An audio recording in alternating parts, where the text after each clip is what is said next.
When I wake up in the morning, the first thing I do when I get out of bed is to say or write 5 things I'm grateful for. For example, today I'm grateful that I woke up.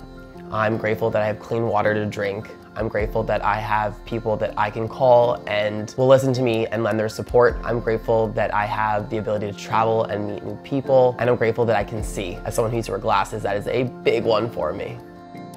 By setting even just 5 things that I'm grateful for every morning, it helps me shift my perspective and reminds me that even when the weather is bad outside, or maybe I don't want to get up, or I have a lot to do that day, that I am so lucky and fortunate, and that all those things are really not that big of a deal, and it really shifts my perspective into one that is positive and really excited for life.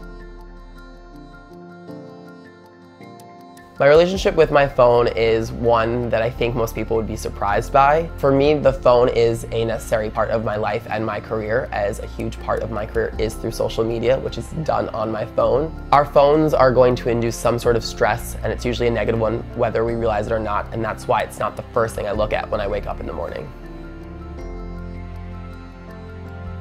I know that when I read something in the comment section that might be a little bit negative, it really isn't directed towards me. And so if I can lend any kind of positivity back to that person or engage with them in a kind, mindful way, it usually ends up being a win-win situation. So for me, I kind of flip the negative into a positive. On my perfect ideal day, I would get to spend it with my friends, outdoors, listening to good music and having really good food and drinks and just relaxing. I think too many of us get too caught up in the little things and the stresses, and to just get, not myself, but those around me that I love, to just unwind and relax is like the most amazing, perfect day. A large reason why I last felt burnt out was that I had overpacked my schedule. I was running around, I was spending a lot of money, and I was having weird kind of feelings in my relationship. And I knew I just needed to kind of remove myself from everything familiar and challenge myself to reconnect what was truly important to me for all of those things.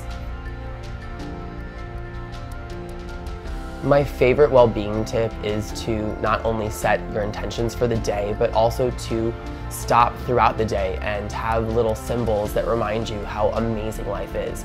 For me, it's yellow butterflies, but at this point, butterflies in general have become a symbol. And it's not just ones that are actually flying in nature, but maybe you see one on a dress or on a book or in a picture frame. And it's just something that reminds me how awesome life really is. My name is Barrett Pall. I am an executive life coach and personal trainer, as well as a social media influencer. I travel around the world and look to inspire others.